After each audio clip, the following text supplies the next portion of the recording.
Hoy iniciamos una nueva serie titulada Dios de principio a fin. Y para eso tenemos una lectura en el libro de Juan, en el capítulo 1, versículos del 1 al 5. Yo para hacer la lectura quiero pedirles por favor que nos pongamos en pie como reverencia a su palabra. Voy a leer una versión NBLH. Dice la palabra del Señor en el nombre del Padre, del Hijo y del Espíritu Santo. En el principio ya existía el Verbo, y el Verbo estaba con Dios, y el Verbo era Dios. Él estaba en el principio con Dios. Todas las cosas fueron hechas por medio de Él, y sin Él nada de lo que ha sido hecho fue hecho. En Él estaba la vida, y la vida era la luz de los hombres. La luz brilla en las tinieblas, y las tinieblas no la comprendieron. Vamos a orar. Señor, como iglesia, hoy clamamos que tu palabra sea expuesta en pureza y santidad, que exhorte nuestras vidas y que hoy llenes de tu autoridad a Oscar para que él sea solo un medio para que cumplas tus propósitos. Es en Cristo Jesús que oramos. Amén y amén. Gracias, Lisandro. Pueden sentarse. Como bien mencionaba Lisandro, estamos iniciando nuestra primera serie del año que hemos titulado Dios de principio a fin. Y la razón es de que sabemos y es evidente que a lo largo de la historia el hombre siempre ha tendido por nuestra propia naturaleza, o siempre hemos tendido a buscar ser el centro de toda la narrativa de la historia. Desde cuestiones como tan simples y sencillas como nuestro hogar, nuestra vida cotidiana, hasta imperios y reinos, vemos como el hombre siempre trata de buscar ser el centro de la atención, el centro focal de la historia. Y si algo nos enseña la palabra de Dios es que esto no debería de ser así, y que es Dios el que de principio a fin es Dios, el centro de la historia. Así que hoy iniciamos esta serie con el tema Dios es, y vamos a ir viendo quién es este Dios que adoramos. Pero para poder entender quién es este Dios que adoramos, obviamente necesitamos iniciar entendiendo quién es Dios. ¿Cuáles son algunas de estas características que la Biblia nos enseña acerca del Dios que adoramos? La pregunta de quién es Dios es una pregunta bastante común y muy profunda, pero que muchos a lo largo de la historia han querido responder fuera de los parámetros que Dios mismo dio para ser contestada. Han querido responderla a través de experiencias, han querido responderla a través de filosofías humanas, razonamiento humano, y no estoy diciendo que la filosofía y el razonamiento no sean parte de la vida de un cristiano, pero no podemos entender quién es Dios fuera de los parámetros y las herramientas que Dios nos ha dado para poder entender quién es Él. Muchos lo han querido hacer sin estos parámetros. Si nosotros queremos conocer a Dios y por qué Él es el centro de la historia, debemos de ir a lo que Él nos dejó para poder conocerle, que es su palabra. Dios dejó su palabra con el propósito de revelarse a la humanidad y que a través de ella nosotros le pudiéramos conocer. Más allá de eso, Cristo mismo afirma en estos textos, Juan, ser la palabra, la encarnación misma de Dios. Es decir, que si nosotros a través de la Biblia podemos conocer a Cristo Jesús, quien es la palabra, el verbo de Dios, podemos entender quién es este Dios que adoramos. Juan 14:9 dice: Jesús le respondió a Felipe cuando él le cuestiona: he estado con ustedes todo este tiempo y todavía no sabes quién soy. Gracias, mi hermano, se lo agradezco muchísimo. Los que me han visto a mí han visto al Padre, entonces ¿cómo me pides que les muestre al Padre? Si queremos conocer a Dios, debemos a través de su palabra conocer quién es Cristo, porque Cristo es la representación de Dios. Y la Biblia, de pasta a pasta, nos enseña quién es Dios y qué ha hecho Dios. Pero como veremos más adelante, uno de nuestros problemas al ponernos nosotros en el centro de la narrativa es que al leer la Biblia queremos saber cómo ésta se relaciona a mi persona y cómo ésta se tiene que ver conmigo antes que Dios. Entonces, en el texto del día de hoy vamos a ver 4 hermosas verdades de quién es este Dios al que nosotros adoramos. ¿Quién es este Dios que es de principio a fin el centro de la historia del universo? El primer punto es que Dios es eterno y lo vemos en los primeros 2 versos de Juan 1. A mí me gustan mucho las películas de suspenso porque siempre narran o tratan de dar a entender la trama de la historia por secciones y a veces van al pasado para que podamos ver en esas secciones lo que está sucediendo en el presente. Y es un poco de lo que Juan hace al inicio en el capítulo 1. Él va al inicio y empieza a contar un paralelo de la historia de Génesis para poder dar a entender quién era este verbo que se había encarnado, Dios mismo, y que iba a dar su vida en rescate por muchos. En el principio, dice el verso 1, ya existía el verbo y el verbo estaba con Dios y el verbo era Dios. Juan usa un lenguaje bastante simple para transmitir doctrinas sumamente profundas y necesarias. Esta oración, aunque se lee muy sencilla, es sumamente profunda. En el principio de todo ya existía el verbo, ya Dios estaba ahí, hablando de Cristo en el contexto de Él, como manifestación de quién es Dios. Él está yendo hacia atrás. Y si leemos cuidadosamente el capítulo 1 de Juan, vamos a ver cómo tiene mucho paralelismo con el capítulo 1 de Génesis. Génesis empieza en el principio, Dios creó los cielos y la tierra. Así como Moisés está poniendo en Génesis a Dios antes de cualquier cosa creada, Juan lo está haciendo también en el capítulo 1 para darle a entender a su audiencia que este Dios que se está manifestando a ellos en Jesucristo existe antes de todo lo que nosotros conocemos. En el principio ya existía el verbo y el verbo estaba con Dios. Dios es eterno. No ha existido nada antes que Él. Él es el origen de todo. Desde la eternidad, antes que todo lo que nosotros conocemos fuera, Él ya era, nunca fue creado, jamás tuvo un principio. Ahora, imagínate lo que esto implica para nosotros. Dios existe fuera del tiempo y el espacio porque Él creó el tiempo y el espacio. ¿Qué sería de nosotros viviendo sin tiempo y espacio? Te veo mañana, antes, ayer, hoy, más tarde. Todo lo que nosotros conocemos pasaría en un instante. De hecho, nosotros no podemos regresar el tiempo, aunque muchos creen que sí, porque ven muchas películas de Hollywood. No podemos adelantarnos al tiempo.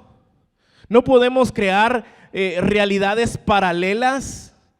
Y no estoy diciendo que esa sea la razón principal, pero de alguna manera todas estas películas e ideas nos hacen creer que de alguna manera nosotros podríamos ser Dios y controlar el tiempo. Pero Dios está fuera del tiempo.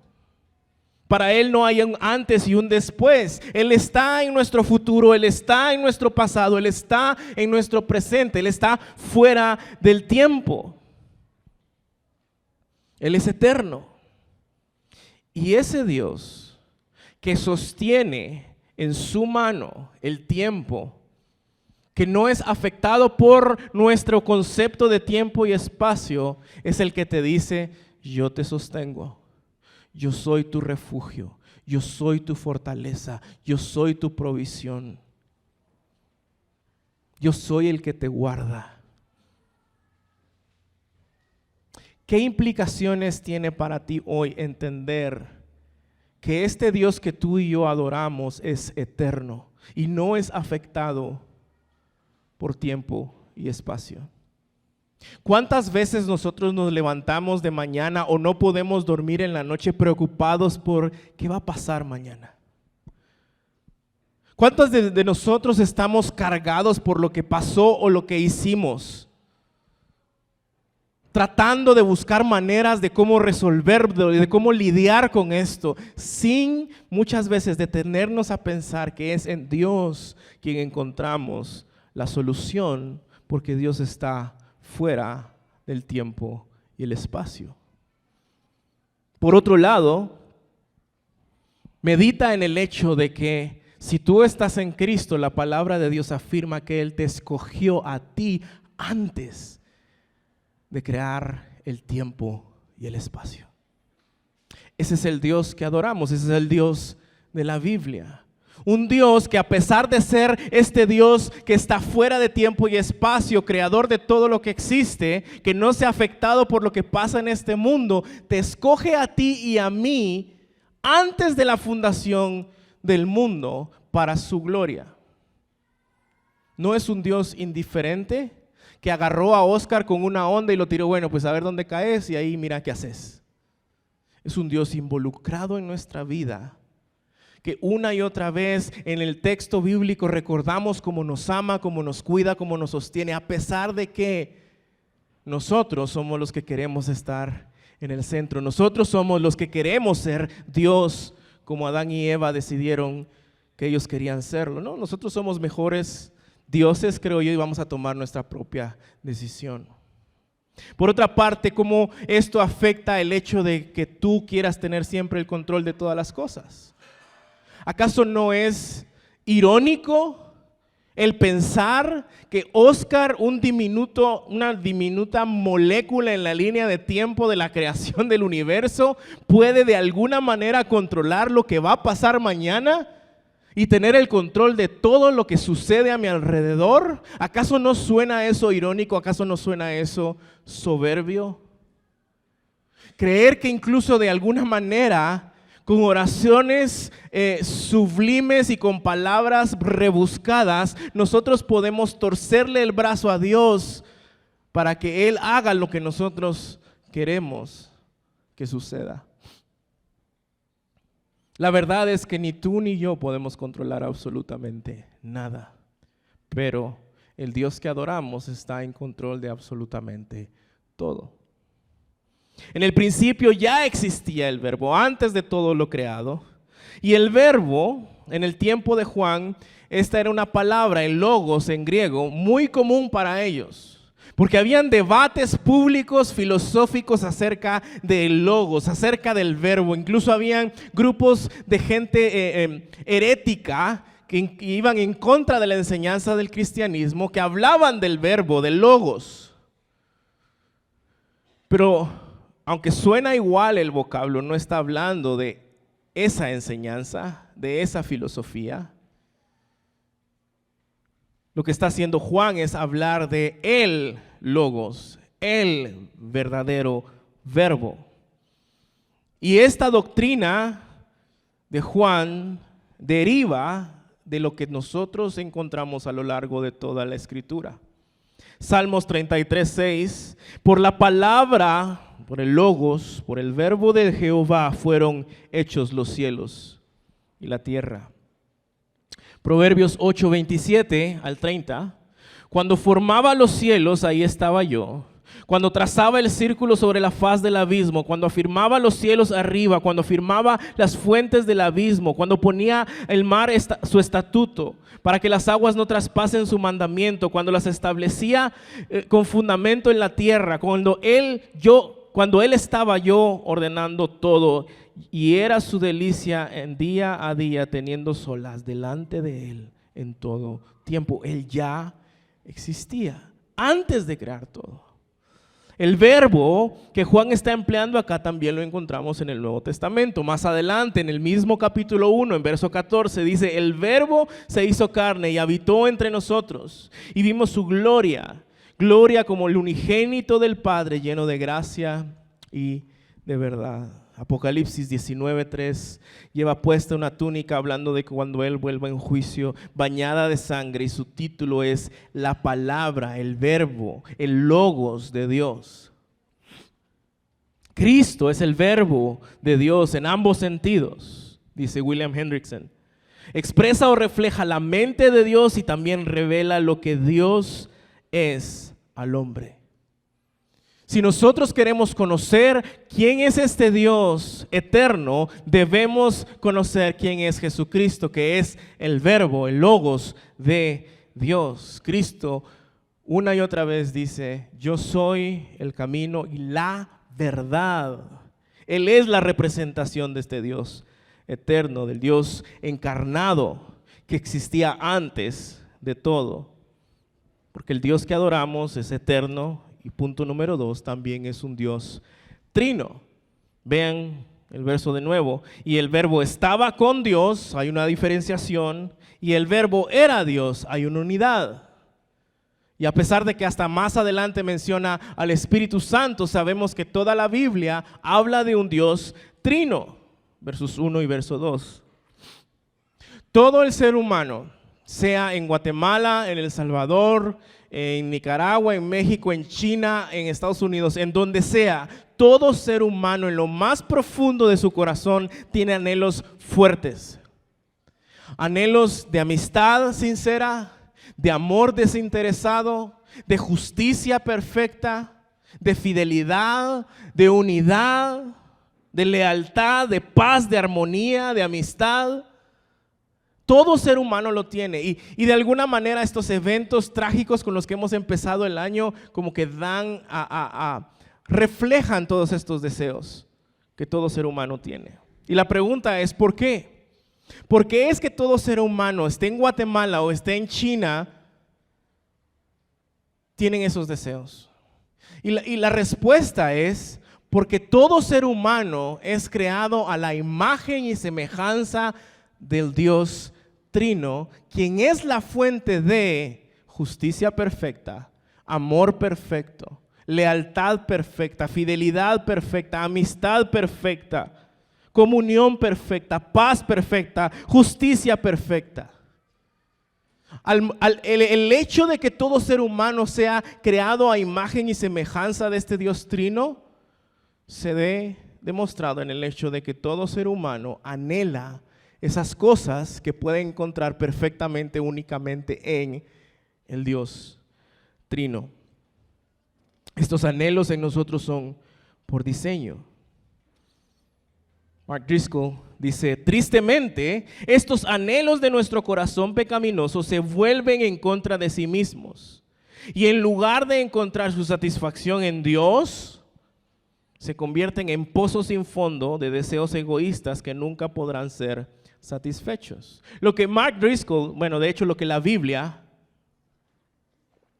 está diciendo es que nosotros como seres humanos, en vez de correr al Dios que es el origen de todo, que existe eternamente previo a todo lo que Él creó, que existe en perfecta comunión, armonía, paz, justicia, sometimiento, amistad en sí mismo, corremos a buscar eso en la creación. Y cuando queremos buscar paz, generalmente buscamos paz en el hecho de: fulano es mi amigo, él me puede conectar con alguien. Mi apellido es un apellido respetable. Tengo mi cuenta de banco en azul y no en rojo a final de mes, eso me da paz. Mi familia, estar con mi familia me da paz. Y ojo, no estoy diciendo que estas cosas sean malas, pero muchas veces y constantemente somos tentados a correr a la creación y no al Creador para buscar estas cosas, estos anhelos que solo pueden ser saciados en la fuente, en el Dios Trino. ¿A qué estás corriendo tú? ¿Qué estás buscando tú? ¿Con quién lo estás buscando tú? Saciar estos deseos. ¿En dónde encuentras tu paz, tu tranquilidad? ¿En dónde encuentras tu amor perfecto? Te aseguro que no va a ser en tu pareja. Te aseguro que no va a ser en tu familia. ¿Por qué? Porque ellos no son la fuente perfecta de amor y paz y justicia. No podemos encontrar todos estos anhelos de nuestra alma fuera de Cristo, fuera del Dios Trino. Sin embargo, una y otra vez corremos fuera del modelo perfecto.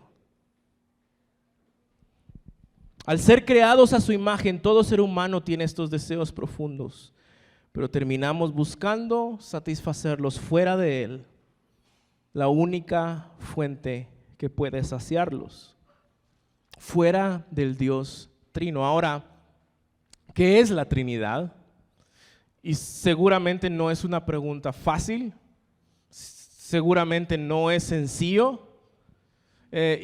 Y es curioso porque en nuestro proceso de personas al ministerio siempre hacemos estas preguntas cuando nos sentamos con... ¿Cómo le explicarías la Trinidad a un niño? Y todos hemos torcido los ojos porque a veces es más fácil tratar de explicarla y razonarla con un adulto, pero ¿cómo se le explico a un niño? Y de hecho, uno de los pastores acá fue curioso porque 2 días después de estar hablando de esto, precisamente su hija le preguntó: papi, ¿cómo así que Dios, solo hay un Dios pero son 3? Explícame eso. Y se empezó a rascar la cabeza, porque no es algo sencillo de entender. Pero lo que sí no podemos hacer es seguir haciendo malos ejemplos de lo que no es. La historia de la iglesia está llena de errores teológicos respecto a quién es este Dios, porque no son 3 dioses, es un solo Dios en 3 personas. No son 3 dioses, eso es un error teológico, una herejía llamada triteísmo. No es un Dios que cambia de sustancias, que a veces es el Padre, que a veces es el Hijo. No, eso es modalismo, terrible herejía. Y no es un Padre que creó al Hijo como muchos enseñan, eso es arianismo, es otra terrible herejía. Aún peor, hemos usado, y les digo hemos porque yo lo hice por muchos años, pésimos ejemplos que apuntan al triteísmo, al modalismo y al arianismo. Por ejemplo, Dios no es como ser papá, hijo y tío al mismo tiempo. Dios no es como el agua, que es sólido, líquido y gaseoso.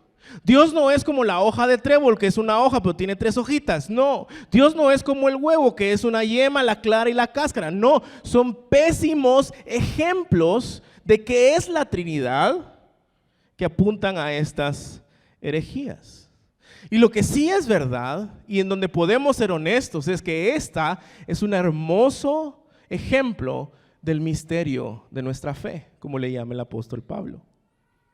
Nuestra fe es un misterio, porque yo no puedo concebir, y no sé si ustedes me darán la razón, a un Dios que quepa en la mente de un hombre creado y finito.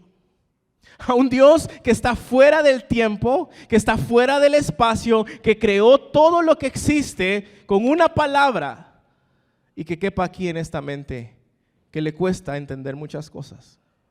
Si yo pudiera entender a Dios, probablemente Él no sería digno de mi alabanza.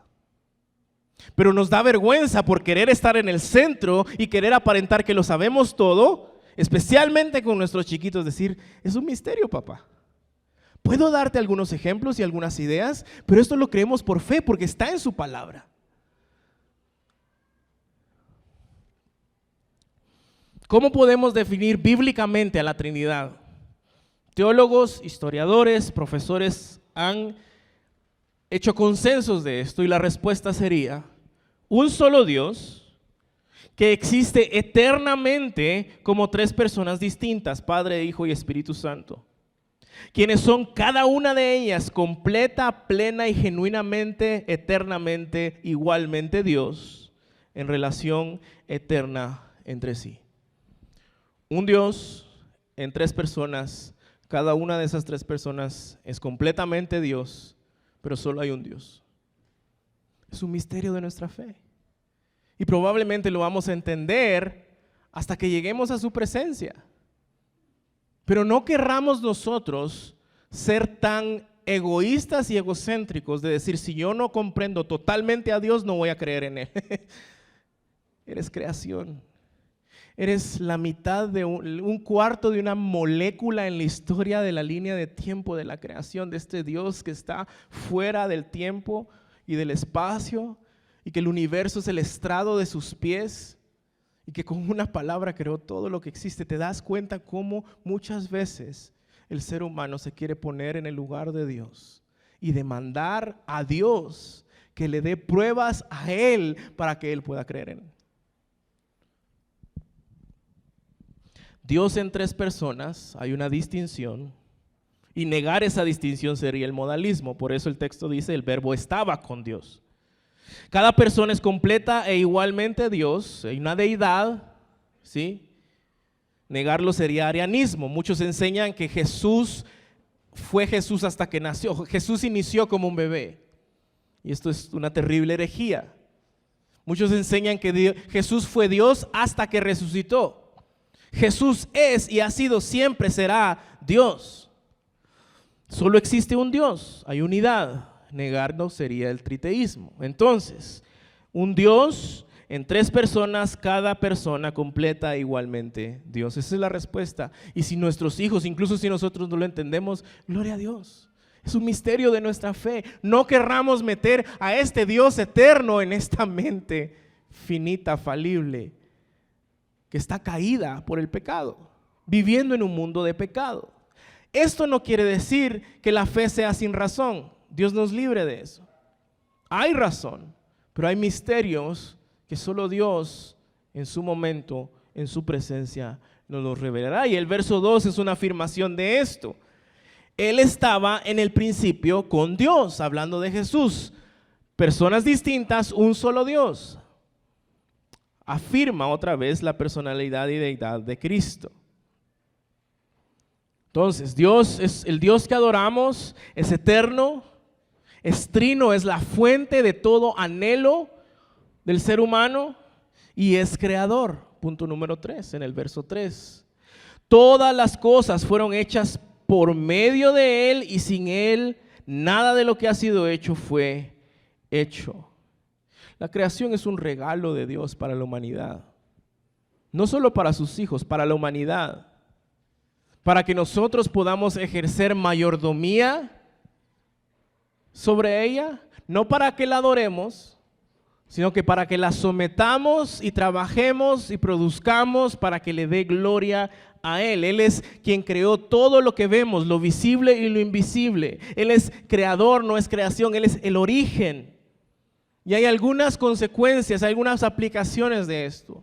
Si Él es el origen de todo, quiere decir que Él es mayor a todo. Y otra vez volvemos a tocar el punto. No hay nada más grande que Dios en sí mismo que pueda satisfacer tu corazón. ¿Cómo puedes? La Biblia le llama a esto ídolos que creamos una y otra vez en nuestro corazón. Y Dios en amor empieza a botar esos ídolos y nos arde y nos duele, sin darnos cuenta que es por amor, para que nos damos cuenta que estamos poniendo algo en el lugar que solo a Dios le corresponde. ¿Cómo identificamos esos ídolos? ¿Cómo sé si yo estoy cayendo en esto? Bueno, llena el espacio en blanco. Estoy en paz cuando tengo.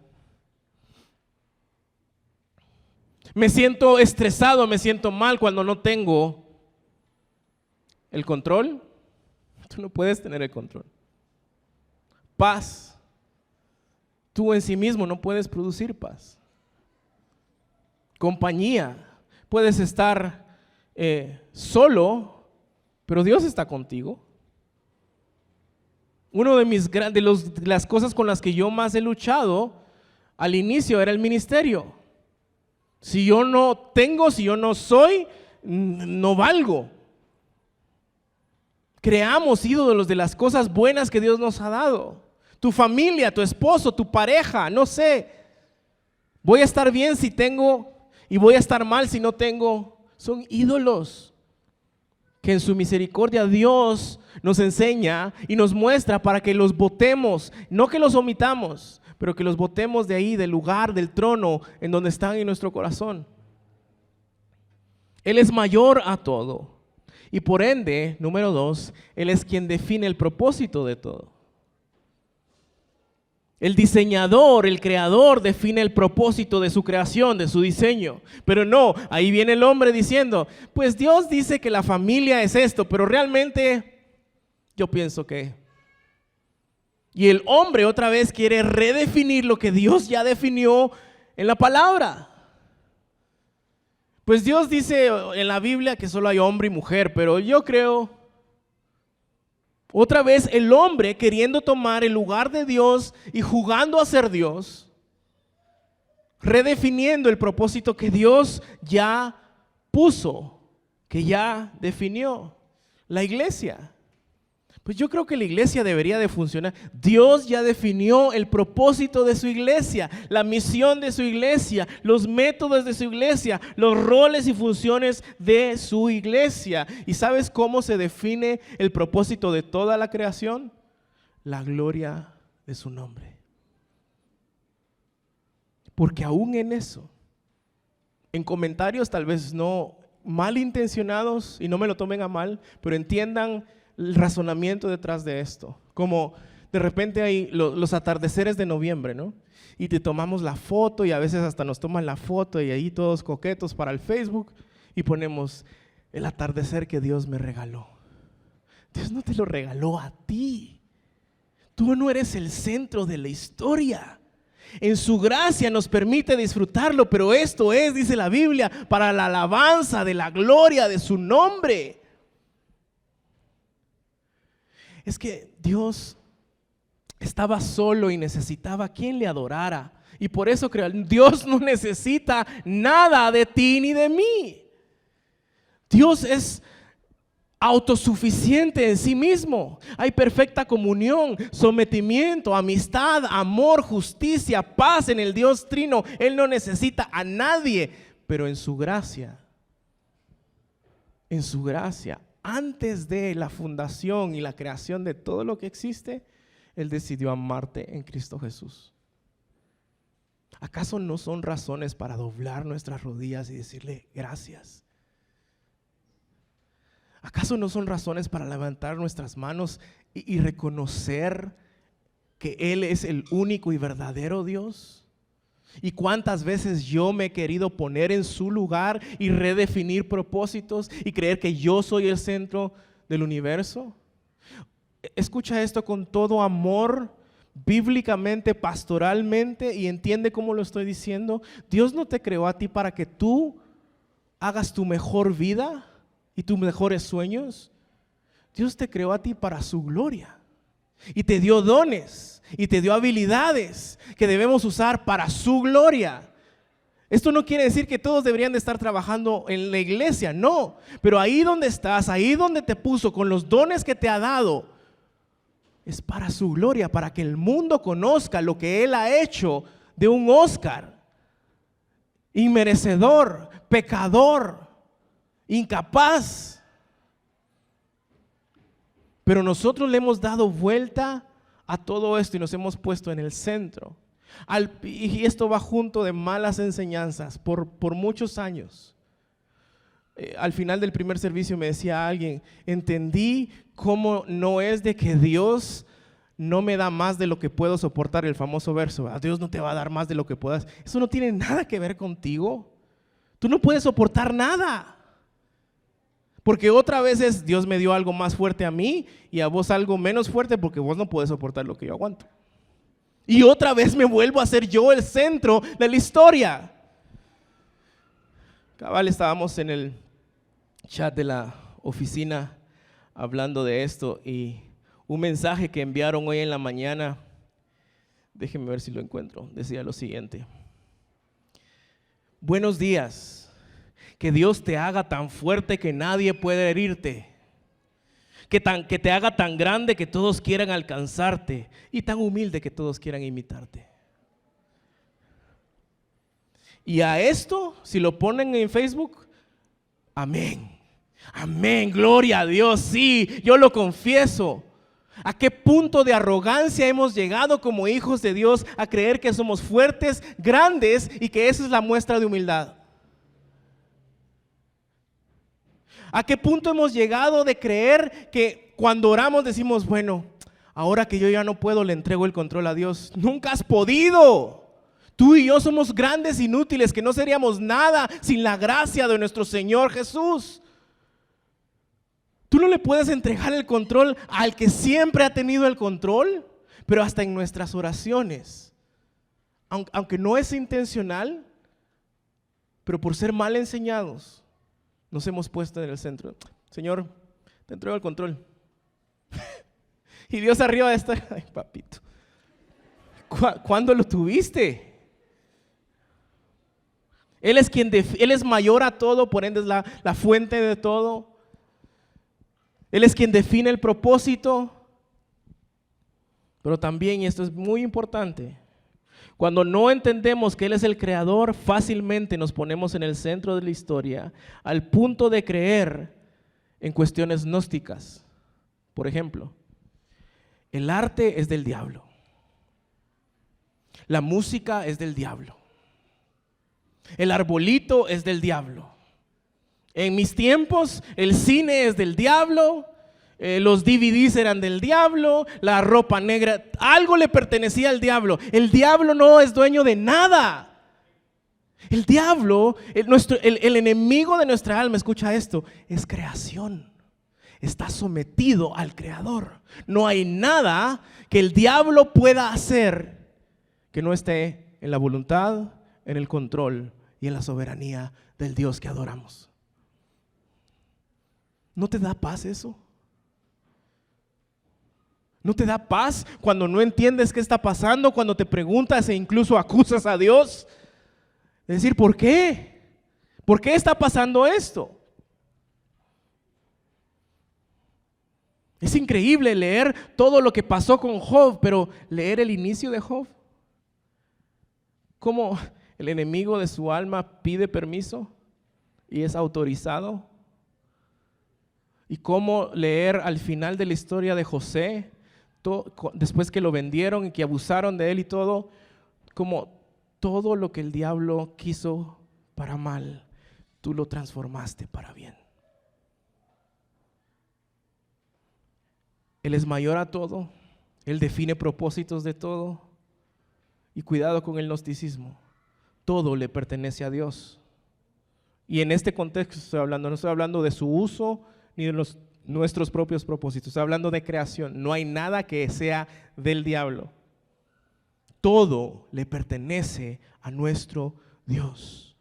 Él es eterno, Él es trino, Él es creador, Él es salvador. Versos 4 y 5, y no estoy diciendo que salva sea Dios, solo para aclarar, ¿verdad? Verso 4 dice, en Él estaba la vida, y la vida era la luz de los hombres. La luz brilla en las tinieblas, y las tinieblas no la comprendieron. En otras traducciones dice, no prevalecieron. Y hay un debate eterno si era que no la entendían, porque no entendían que era Jesús. Personalmente yo creo que es más por el contexto bíblico y del libro que no prevalecieron, porque la oscuridad no puede prevalecer ante la luz. La oscuridad nunca va a ganar. Esta vida, la vida cristiana, no es una vida en donde pasamos cruzando nuestros dedos por aquella imagen donde Satanás está haciendo un pulso con Jesús a ver quién gana. Jesús ya ganó. Dios es el creador de todo. Él define propósitos. Él es soberano sobre todas las cosas. Nada sale de su control. Jesús ya ganó. Las tinieblas no prevalecieron. Él fue vencido. El mal nunca va a ganar, nunca va a triunfar. Y todo lo que Dios permite, esto lo repetimos una y otra vez, cosas buenas y cosas malas en la soberanía de Dios, es porque te ama y quiere que te des cuenta de tus ídolos, que los trabajes y que cada día más te parezcas a Cristo Jesús. Y eso se llama amor. Dios te ama tanto que permite situaciones buenas y malas para formarte a la imagen de Cristo. Romanos 8. Frederick Bruce dice, en la primera creación, la oscuridad estaba sobre la faz del abismo, Génesis 1:2, hasta que Dios llamó a la luz a existir. Así que la nueva creación involucra la dispersación de la oscuridad espiritual por la que la luz brilla en el Verbo Cristo, Dios encarnado. Todos los que somos hijos de Dios, los que estamos en Cristo y hemos sido llamados a través de la obra de Cristo, estábamos muertos en nuestros delitos y pecados. Vivíamos como hijos de oscuridad y hemos sido llamados a ser hijos de luz. En Él está la salvación. No te puedes salvar por tus obras, por las fotos que publicas en Facebook y redes sociales de cómo ayudas a otros, por el dinero que das, por las buenas obras o buenas intenciones que tienes. Eso no salva. La salvación está únicamente en la luz. Él es la luz. Y no es de que el verbo, que Dios contenga luz. Dios es la luz.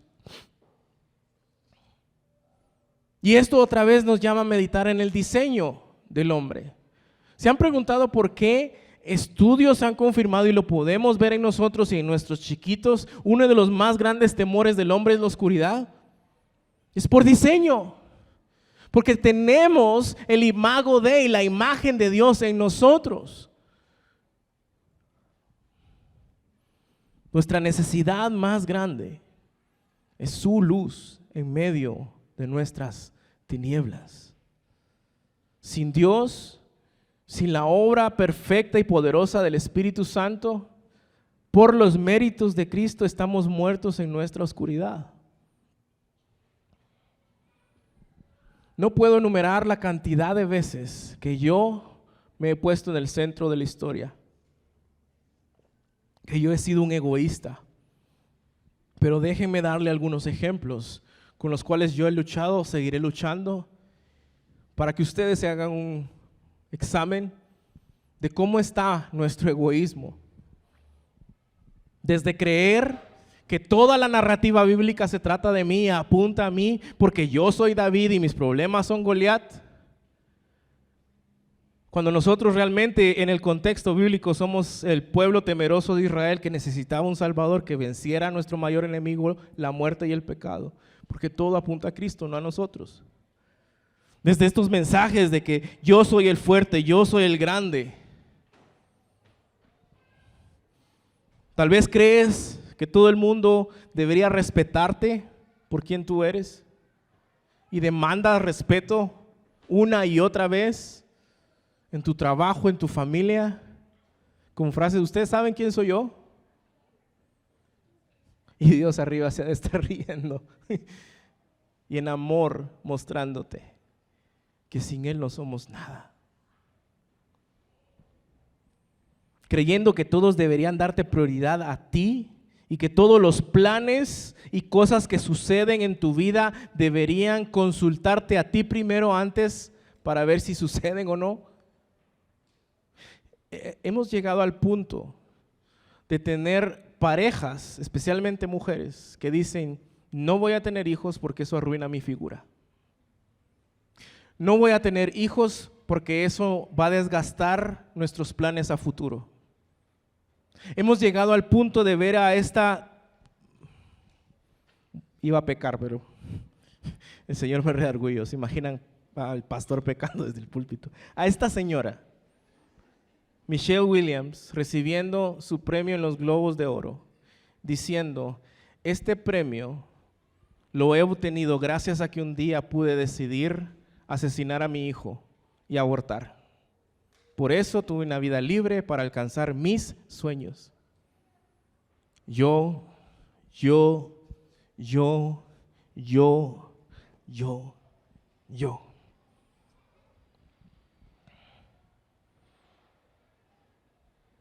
En la iglesia, es que está muy lleno, es que no hay sillas cómodas, es que el parqueo, es que no hay suficientes baños, es que no hay aire acondicionado y qué calor, es que la música a veces no, es que el sonido muy fuerte, a veces solo del pecado hablan y una y otra vez estás buscando excusas justificables, escucha esto, para ver si tu corazón quiere adorar a Dios. Para saber si el Dios de la Biblia es digno de tu adoración, es digno de tu atención, es digno de tu servicio. ¿Te das cuenta cómo hemos torcido las cosas? Hay toda una línea hoy en la iglesia llamada pragmatismo que responde a esto. ¿Qué le gusta a la gente? Eso vamos a hacer. Y si la gente quiere que traigamos un payasito aquí, pues traigamos un payasito, es lo que le gusta a la gente. Eso así va a escuchar más gente. Y hemos olvidado que el Dios de la Biblia da propósitos, métodos y misión a su iglesia. Y la gente no va a ser salva por lo que ellos quieren escuchar. La gente va a ser salva si escuchan la palabra de Dios, cuando el Espíritu Santo obra en ellos y se arrepientan de sus pecados. Pero hemos sido tan pragmáticos. Recuerdo al inicio de la plantación de Iglesia Reforma vino una pareja y ¿tienen servicio de parejas? Todavía no. ¿Y de hombres? Pues todavía no. ¿Y de mujeres tampoco? ¿Y para niños solo de estas edades? Vamos a considerar, a ver. Y no estoy diciendo que todos deberían de venir a Reforma. Estoy diciendo de qué manera nosotros nos hemos puesto en el centro de toda la narrativa y demandamos que algo responda mis dudas, mis preguntas, mis necesidades para ver si Dios es digno de que yo le obedezca y me congregue y sirva y le adore y cante.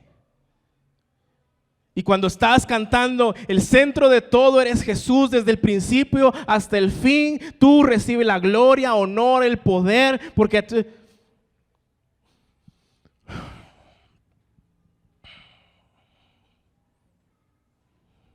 porque quieres que algo te convenza a ti de que Dios es digno de tu adoración y alabanza sacrificial. ¿Qué más prueba que Juan 1, del 1 al 5? Él es Dios. Dios no es un sobrenombre que alguien se inventó para describir a esta deidad. Dios es lo que Él es, Dios sobre todas las cosas. Pero es que si Dios no me habla, si Dios no me responde, y todavía en nuestro egocentrismo, si Dios hace esto, entonces yo voy a... En las palabras de nuestro querido teólogo pastor R.C. Sproul, ¿quién te crees? ¿Quién crees tú que eres para demandar a Dios algo para ver si Él es digno de que tú le sirvas, le ames, le adores?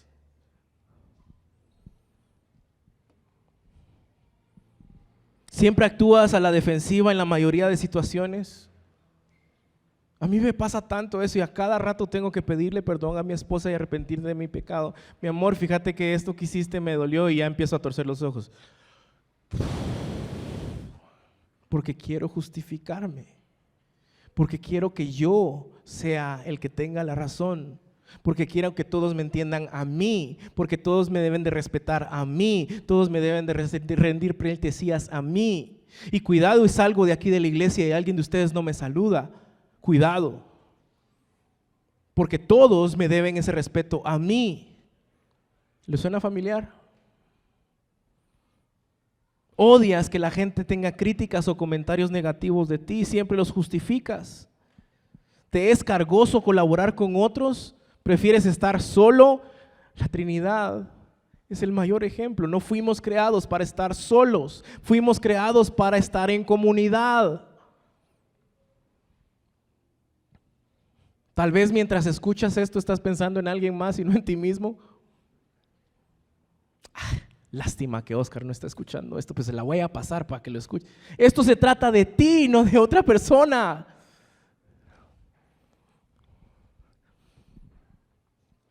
¿Cómo están tus redes sociales? ¿Tu mejor foto? ¿Tus mejores historias? ¿Tus mejores viajes? No estoy diciendo que eso sea pecado, no. ¿Pero acaso no es una herramienta que ha promovido esto? Nadie publica sus frustraciones, sus miedos, sus temores, sus ídolos en redes sociales. Ay, ¿cómo te sientes? ¿O en qué estás pensando hoy? Pues hoy pequé, hoy pensé en otra mujer que no es mi esposa, así que Nadie publica eso. Pero ese es el mundo en que vivimos, un mundo de apariencia, de gente que nos debería de respetar por quienes somos y lo que hemos logrado. Y por último, creo que la más difícil, bueno, todas son difíciles, pero la más común tal vez, Todos tienen la culpa menos tú.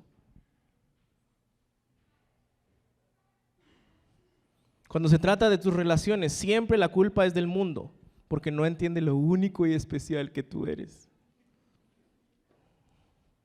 La culpa es del mundo, nunca es tuya.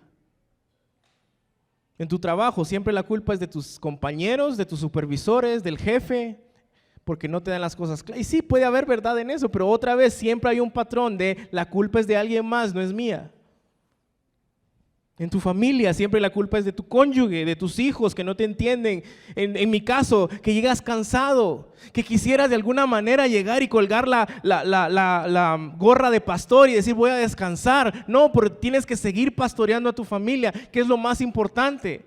Y estás cargado pensando en cosas de la iglesia, en casos de la iglesia, en llamadas de la iglesia, en mensajes que hay que responder, en la situación de fulano y mengano. Y eventualmente se te olvida que había un mensaje de fulanito allá y no lo respondiste y ahora se fue a la iglesia porque está ofendido. Y no estoy diciendo esto, ojo, esto es para mí principalmente, porque yo soy el que me excuso de eso. Es que si supieran todo lo que hay que hacer. No, es mi pecado, es mi corazón. Esto te habla a ti.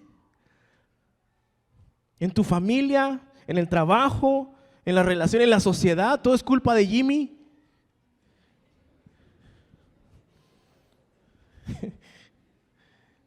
Todo es culpa de la falta de salud, de la falta de... Sí, es cierto, pero el principal culpable del pecado en el mundo eres tú, soy yo. ¿Cuándo vamos a reconocer eso? Soy yo, es mi pecado. Tengo que luchar con mis ídolos. Tengo que regresar a reconocer que Dios es eterno, Él es creador, Él es la fuente porque es un Dios trino. Él es la única fuente de salvación. Se nos olvida, Santiago, en medio de nuestras dificultades, incluso, escucha esto, le echamos la culpa a Dios.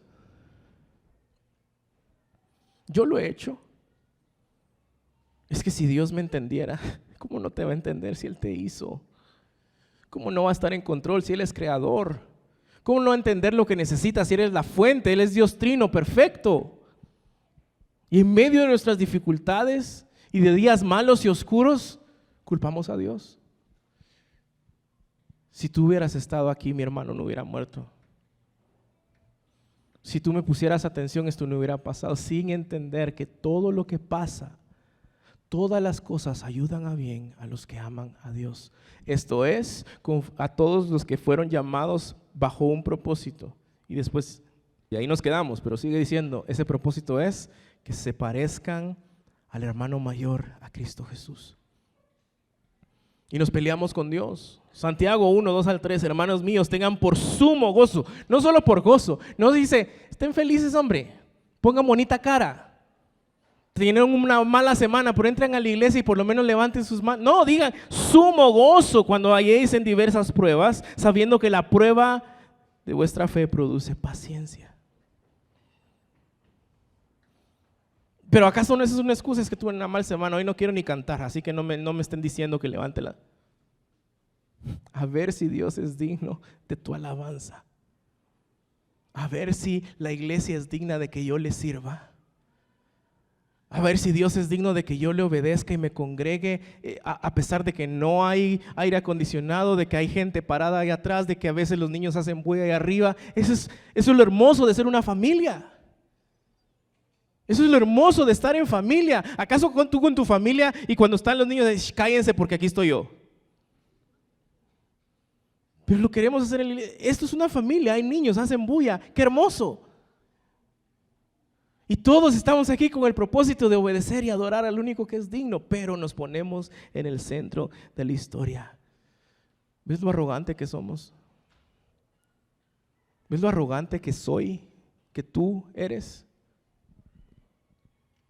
Así que hoy, para terminar, no solo quiero que meditemos en nuestro pecado, sino que quiero que juntos pidamos perdón por nuestro pecado. Porque esta no es de aquellas situaciones donde te pregunto al final, si tú eres uno de estos, todos somos estos. Así que nos vamos a poner de pie y vamos a celebrar la Santa Cena, meditando en nuestro pecado y recordando que es Dios quien nos puede perdonar. Es Dios quien nos puede saciar. Es Dios quien nos puede entender. Es Dios quien nos puede enseñar. Y por ende, Él es el único que merece nuestra alabanza y devoción. Él es el único que merece tu sacrificio, tu amor, tu pasión, tu entrega. Escucha esto, iglesia, esto es tan importante. No es tu familia, no es tu negocio, no son tus sueños los que merecen toda tu energía, pasión y amor. Es Dios. Pero hasta Dios lo hemos usado como una excusa en la iglesia para que cumpla mis planes, mis propósitos y mis sueños. ¿Es malo tener sueños? Absolutamente no. ¿Es malo tener propósitos? Para nada. Pero cuando estos están en el número 1, todo esto que hacemos como iglesia se vuelve una excusa. Hasta el tiempo de ofrenda voy a dar, de repente Dios me da algo a cambio. Y hay iglesias que hasta hacen otro sermón aparte para convencerte de que deberías de dar porque Dios tiene algo mejor para ti. Dios ya te dio lo mejor que Él tenía en Cristo Jesús. No damos para que nos dé, damos porque le amamos, servimos porque le amamos, cantamos porque le amamos. Y al recordar hoy su cuerpo partido, su sangre derramada, vamos a pedir perdón. Y vamos a pedirle que Él ponga en nosotros ese sentir de lo digno que Él es de nuestra alabanza, de lo digno que Él es de nuestra adoración. Así que les voy a pedir, familias, llamen a sus hijos, si están ahí arriba, si están hijos adolescentes, sus esposas, pídanse perdón por su egoísmo. Y si ven a alguien solo ahí, jálenlo y oremos como familia. Hasta el tiempo de oración en la iglesia, como lo hacemos en la liturgia o en este momento, a veces es como, ay, ya otra vez vamos a orar. ¿Será que Dios es digno de tu oración también? Así que busca a tu familia, oren juntos, mediten en su pecado y luego vamos a participar de la Santa Cena. Es una cena que es familiar. Eso quiere decir que es para quienes están en Cristo y han hecho han confesado su fe públicamente. No quiere decir que es solo para miembros de la iglesia, no, cualquiera que esté en Cristo. Así que padres también mediten en esto, por eso sus chiquitos no están en este momento. Pero es para quienes han confesado públicamente que Cristo es Señor. Así que oremos, vamos a cantar y cuando ustedes sientan después de esa oración pueden pasar a tomar los elementos de la Santa Cena.